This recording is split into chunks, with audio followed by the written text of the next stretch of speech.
निर्दलीय सांसद श्री प्रवीण निषाद जी, हमारे यहाँ के तीनों विधायकगण,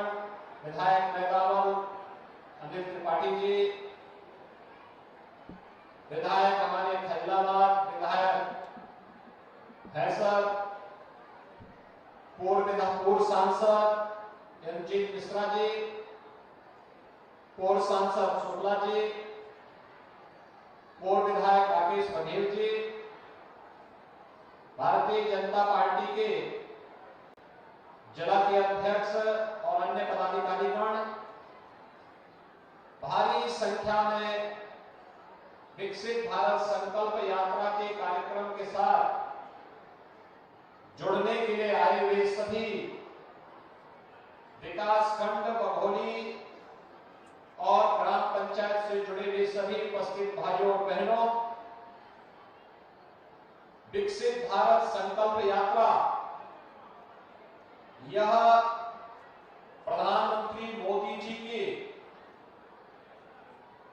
2047 तक भारत को दुनिया की एक बड़ी ताकत के रूप में स्थापित करते हुए एक विकसित भारत के निर्माण के साथ हम सबको जोड़ने का अभियान है। आप सब जानते हैं कि आजादी के अमृत महोत्सव के मुख्य महोत्सव को संबोधित करते हुए प्रधानमंत्री मोदी जी ने हर देशवासियों से पंच प्रण का संकल्प लेने का एक बड़ा उत्तरदायित्व देशवासियों को दिया था। ये पंच प्रण की संकल्पना को व्यवहारिक धरातल पर उतारने के लिए ये विकसित भारत संकल्प यात्रा पूरे देश के अंदर हर ग्राम पंचायत में, हर नगर निकाय में केंद्र सरकार की, राज्य सरकारों की योजनाओं को जन जन तक पहुंचाने और जिन लोगों को लाभ मिला है वे अपनी सफलतम कहानी को अपनी जवानी के माध्यम से लोगों के सामने कहेंगे। जिनको नहीं मिला है वे लोग अपना फॉर्म भरेंगे और उनको भी जो पात्रता की श्रेणी में आते हैं समयबद्ध तरीके से हम लाभान्वित करके उनके जीवन में खुशहाली लाने का कार्य कर सकेंगे। इस विश्वास के साथ ये विकसित भारत संकल्प यात्रा पूरे देश के अंदर निकल रही है। भाइयों बहनों, 15 नवंबर से यात्रा प्रारंभ हुई थी और 15 नवंबर से प्रारंभ होकर के इस यात्रा में प्रारंभ में उत्तर प्रदेश में लखीमपुर खीरी और सोनभद्र इन 2 जनपदों में यात्रा चली और आज उत्तर प्रदेश के अंदर 536 वीडियो वैन जो मोदी गारंटी वैन है, यह वीडियो वैन प्रतिदिन 2-2 कार्यक्रम करते हुए 1072 स्थानों पर कार्यक्रम करते हुए व्यापक जन जागरण के कार्यक्रम लाभार्थियों के साथ जोड़ते हुए कार्यक्रमों को करते हुए विकसित भारत की संकल्पना को आगे बढ़ाने का अपना योगदान दे रही है। हम सब जानते हैं पिछले 9.5 वर्ष के अंदर एक नए भारत का हम दर्शन कर रहे हैं। एक नया भारत, जिस भारत में वैश्विक मंच पर जिसे सम्मान प्राप्त हो, जिस भारत में राष्ट्रीय सुरक्षा की गारंटी हो, जिस भारत में हर एक व्यक्ति को सुरक्षा की गारंटी हो, जिस भारत में वर्ल्ड क्लास इंफ्रास्ट्रक्चर के लिए आज देश के अंदर जो बड़े बड़े हाईवे बन रहे हैं, रेलवे के काम हो रहे हैं, मेट्रो के काम बन रहे हैं, एक्सप्रेस हाईवे बन रही है, चौड़ी सड़कें बन रही हैं, या जनता की बुनियादी सुविधाओं से जुड़े हुए कार्य, गांव की कनेक्टिविटी का हो, बिजली का हो, हर घर नल की योजना का हो, या गरीब कल्याणकारी योजनाओं के माध्यम से जिसके पास घर नहीं उसको आवास योजना का लाभ देना, जिसके घर में शौचालय नहीं उसको शौचालय की सुविधा का लाभ देना, जिसके पास उपचार के लिए सुविधा नहीं उसको आयुष्मान भारत की योजना के साथ जोड़ना, जिसके पास कोई कार्य नहीं उसके लिए कार्य देने की व्यवस्था के साथ साथ राशन कार्ड की सुविधा का लाभ देना, जिसका बैंक में अकाउंट नहीं उसका जनधन अकाउंट खुलवाना, सुरक्षा बीमा की योजना के लिए जीवन सुरक्षा बीमा योजना को देना। ऐसी ढेर सारी योजनाएं, अन्नदाता किसान के लिए प्रधानमंत्री किसान सम्मान निधि और अन्य तमाम प्रकार के कार्यक्रम हैं, जिन योजनाओं के माध्यम से अभी लाभार्थियों ने मंच पर आकर के अपनी बात कही। आपने देखा होगा कि जिन लोगों को मिला है एक बड़ी संख्या है, लेकिन इसको सिचुएशन के लक्ष्य तक पहुंचाने की दिशा में एक बड़ा कार्य यह विकसित भारत संकल्प यात्रा के माध्यम से आगे बढ़ाया जा सकता है। और इसी बात को लेकर के प्रधानमंत्री मोदी जी ने भगवान बिरसा मुंडा जो देश के जनजातीय क्षेत्रों में देश की आजादी के अग्रदूत बने थे, आजादी के अग्रदूत ऐसे जनजातीय समुदाय से संबंध रखने वाले बिरसा मुंडा जी की पावन जयंती के अवसर पर इस यात्रा को प्रारंभ किया और यह यात्रा 26 जनवरी तक पूरे देश के अंदर चलेगी। आज ये मेरा सौभाग्य है कि मुझे मध्यकालीन भक्ति मार्ग के प्रमुख संत कबीर दास जी की इस पावन महानिर्वाण स्थली के रूप में विख्यात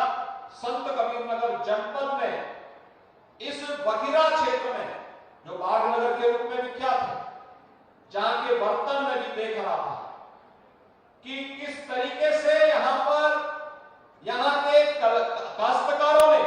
कार्यक्रम किए हैं। और मैं तो चाहूंगा कि PM Vishwakarma one district one product की योजना के साथ तो हम लोगों ने काश्तकारों को जोड़ा ही है। पीएम विश्वकर्मा योजना के साथ भी अगर हम इनको जोड़ेंगे तो इनके प्रशिक्षण के साथ साथ इनको तमाम प्रकार की योजनाओं का लाभ भी प्राप्त होगा और हमें इन लोगों को जो स्थानीय स्तर पर अपनी कला के लिए, अपनी हस्तशिल्प के लिए जाने जाते हैं, इसे हम आज के परिप्रेक्ष्य में आधुनिक स्वरूप देकर के आगे बढ़ाने में योगदान दे सकेंगे। इस विश्वास के साथ हमें इस कला को और तेजी के साथ आगे बढ़ाना है। संत कबीर नगर जनपद में आपने देखा होगा आज कबीर एकेडमी मगहर में कार्य कर रही है। तेजी के साथ इन कार्यक्रमों को आगे बढ़ाने का कार्य हो रहा है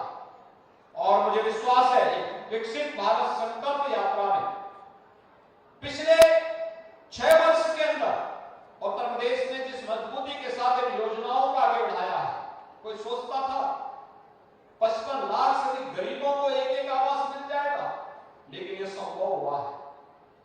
3 करोड़ गरीबों के लिए एक शौचालय उत्तर प्रदेश में बने हैं। 1,75,00,000 गरीबों को उज्ज्वला योजना में फ्री में रसोई गैस के सिलेंडर मिले हैं, कनेक्शन मिला है। और अभी आपने देखा होगा दीपावली के अवसर पर जिन लोगों ने आधार से अपने कनेक्शन को लिंक करा दिया था उनको फ्री में सिलेंडर मिले हैं और जो लोग भी इसको करेंगे उनको अभी होली के अवसर पर भी फ्री में एक नया सिलेंडर उपलब्ध करवाने की व्यवस्था की जा रही है। कोई सोचता था कि गरीबों को फ्री में अन्न की सुविधा का लाभ मिलेगा? पीएम गरीब कल्याण अन्न योजना के माध्यम से देश के अंदर 80 करोड़ लोगों को और प्रदेश में 15 करोड़ लोगों को फ्री में इस योजना का लाभ प्राप्त हो रहा है। यानी कोई सोचता था कि गरीब को भी 5 लाख रुपए की स्वास्थ्य बीमा की गारंटी मिलेगी, लेकिन आज यह संभव हो पाया है क्योंकि प्रधानमंत्री जन आरोग्य योजना के अंतर्गत आयुष्मान भारत की सुविधा हर गरीब के लिए उपलब्ध है। और भाइयों बहनों, ये विकसित भारत संकल्प यात्रा इसी संकल्पना के साथ गांव-गांव में वीडियो बैंड के साथ जा रही है। इन कार्यक्रमों में सहभागी बने, इसको सफल बनाए, घर घर तक योजनाओं का लाभ पहुंचाने के लिए वास्तव में जो पात्रता की श्रेणी में आता है, केंद्र और राज्य सरकार की, डबल इंजन सरकार की योजनाओं का लाभ उन्हें उपलब्ध करवाने में अपना योगदान दे। हमारे जनप्रतिनिधिगण भी, चाहे वह सांसद हो, विधायक हो, विधान परिषद सदस्य हो, जिला पंचायत अध्यक्ष हो, ब्लॉक प्रमुख हो, चेयरमैन हो, ये सभी लोग, ग्राम प्रधान, पार्षद, ये सभी लोग इन योजनाओं के साथ जुड़ करके कार्यक्रम को आगे बढ़ाते हैं। कोई कारण नहीं कि हम लोग 100% सैचुरेशन के लक्ष्य को प्राप्त करने में सफल होंगे। मैं एक बार फिर से आज संत कबीरनगर जनपद की विकसित भारत संकल्प यात्रा में इतनी प्रातः, इतनी भारी संख्या में आप सबकी उपस्थिति हम सबको प्रोत्साहित करती है। मैं इसके लिए आप सबका हृदय से अभिनंदन करता हूं, आपको इस यात्रा के लिए बधाई देता हूं और विश्वास व्यक्त करता हूं कि जिन लोगों को लाभ प्राप्त हुआ है बधाई के पात्र हैं, लेकिन वे मौन मत रह जाएं, वे बोले भी कि हमें मिला है, जिससे अन्य नए लोगों को भी नई प्रेरणा प्राप्त हो सकेगी, वे भी आगे बढ़कर के इस योजना का लाभ ले सकेंगे। आप सबके प्रति मेरी शुभकामनाएं। धन्यवाद। जय हिंद।